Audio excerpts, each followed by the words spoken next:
প্রিয় দর্শক বন্ধুরা, এই মুহূর্তের জন্য আপার প্রাইমারি থেকে জরুরি খবর আপডেট উঠে আসছে এই মুহূর্তে। বন্ধুরা, সিট আপডেট না হলে তবে কতটা বিপদ আসন্ন, এই মুহূর্তের জন্য জোরালো সংবাদ উঠে আসছে। তাই আর্জেন্ট ভিত্তিতে এই ভিডিওটা কিন্তু আপনাদের জন্য ক্রিয়েট করা।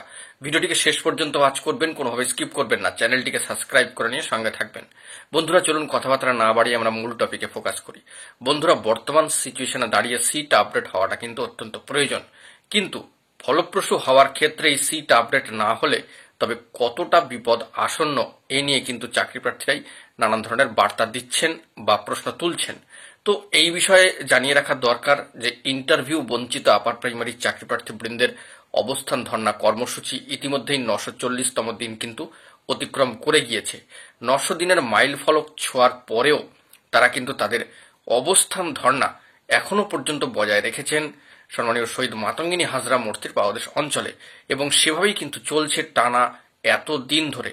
তারা চাইছেন রুল 83B-কে মান্যতা দিয়ে অবশ্যই সিট আপডেট করে নিয়োগ প্রক্রিয়াকে সম্পন্ন করতে হবে সকল আপার প্রাইমারি টেট পাস ট্রেন্ডদের ক্ষেত্রে।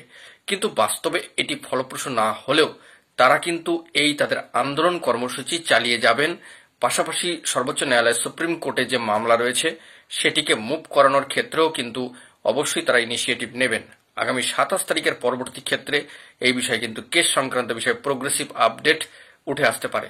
তবে অবশ্যই ইন্টারভিউ বঞ্চিত আপার প্রাইমারি চাকরি প্রার্থী বৃন্দ তথা বঞ্চিত আপার প্রাইমারি চাকরি প্রার্থী বৃন্দের তরফ থেকে এই বার্তা দেওয়া হচ্ছে যে প্রার্থীদের বয়স ইতিমধ্যেই পেরিয়ে গিয়েছে, নানাভাবে তারা কিন্তু বঞ্চিত। দীর্ঘ এতগুলি বছর আইনি জট এবং দীর্ঘ 10টা বছর অতিক্রান্ত তাদের জীবন থেকে চলে গিয়েছে। তাই অবিলম্বে সিট আপডেট করে আপার প্রাইমারি টেট পাস ট্রেন্ডদের নিয়োগ করা হোক, এই বার্তায় কিন্তু তাদের তরফ থেকে রয়েছে। তো দেখা যাক পরবর্তী ক্ষেত্রে কি হয় বা কি পদক্ষেপ তাদের তরফ থেকে গ্রহণ করা হয়। এখন এটুকুই, সকলে ভালো থাকবেন, চ্যানেলটিকে অতি অবশ্যই সাবস্ক্রাইব করে সঙ্গে থাকবেন জরুরি আপডেটগুলি পাওয়ার জন্য।